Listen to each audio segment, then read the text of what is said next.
I was waiting for the nurses to come back with the results of my dilation check. And then what I heard next had me shook.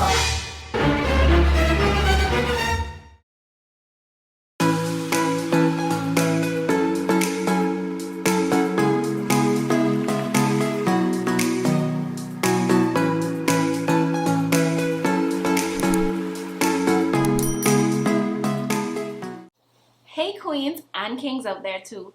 Welcome back to my channel. And if this is your first time here, welcome to the queendom.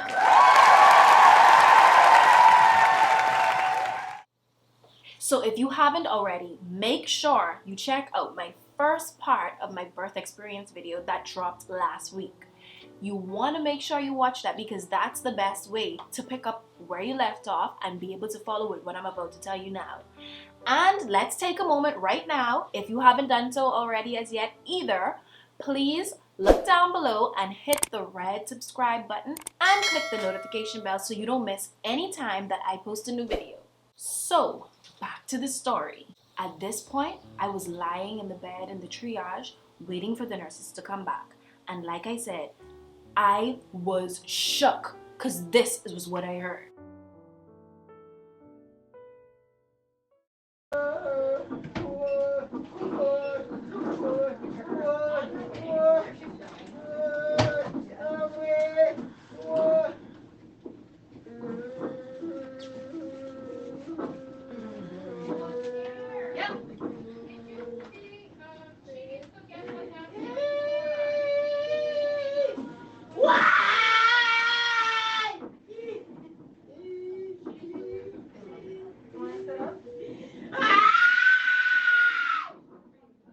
The nurses came back and they concluded that based on their policies at the time, given that they were thick in the pandemic of COVID, was that I was not ready to be admitted.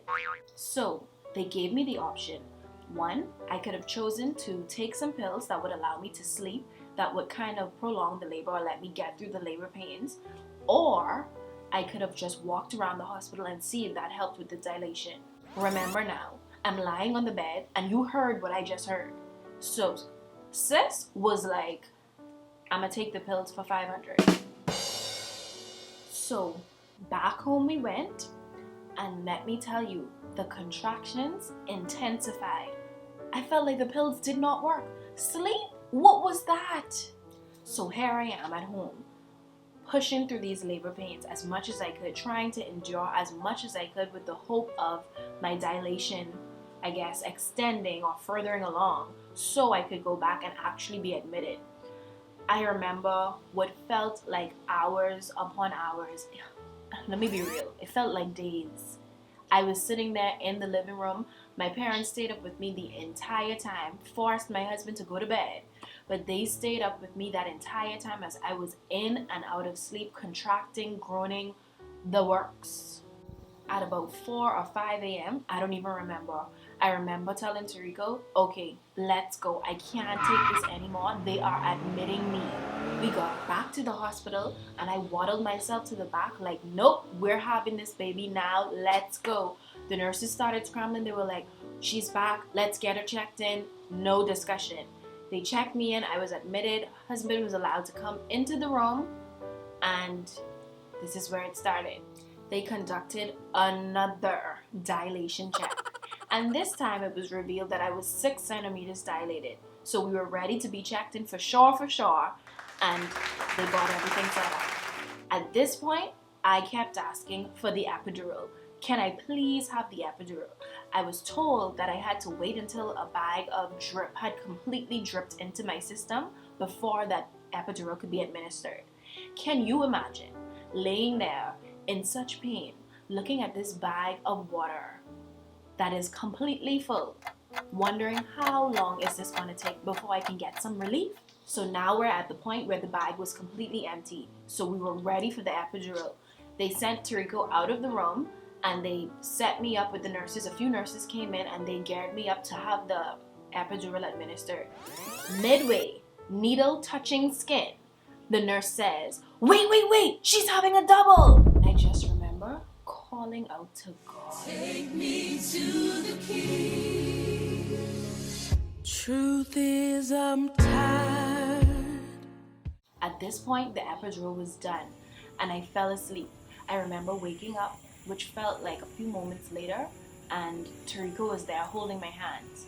I remember the nurses whispering, and then all of a sudden they asked him to help me get onto my side. So at this point, I'm now on my side after a struggle. And I was holding onto Tariko's hands and also his jacket. And I remember the nurses continued whispering, and then they said to us that they can't find the baby's heartbeat. So they asked me to turn onto the other side. So at this point, we kept flipping from side to side, and then I fell asleep again.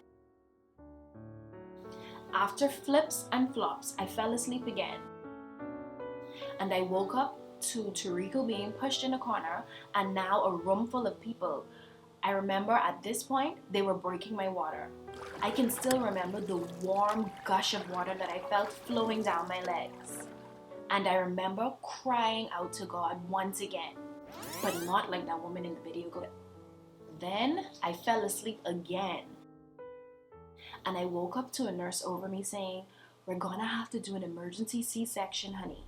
And she was taking off my earrings and asked if I had on any other jewelry. At this point, I didn't even know what to think. My concern was, what's happening? Why is this happening? Where's my husband? Am I gonna be okay? I fell asleep again and woke back up to hearing the head male surgeon announcing the procedure that was about to take place, and my name followed.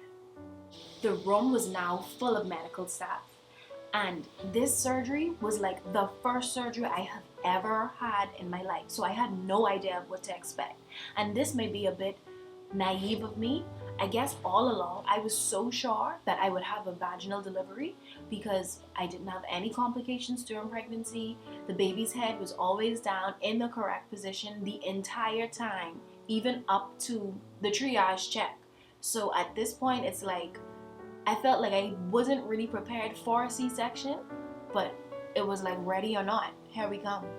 I remember asking the nurse, what am I supposed to feel? What's it gonna feel like? And before she could even answer, I screamed, "I can feel that!" Next thing I knew, the nurse was like, "You're gonna feel some tugging." And as she spoke, all I saw was clouds. And I drifted away. In what felt like 5 seconds, I was back awake, and that same nurse was standing over me saying, "He's here."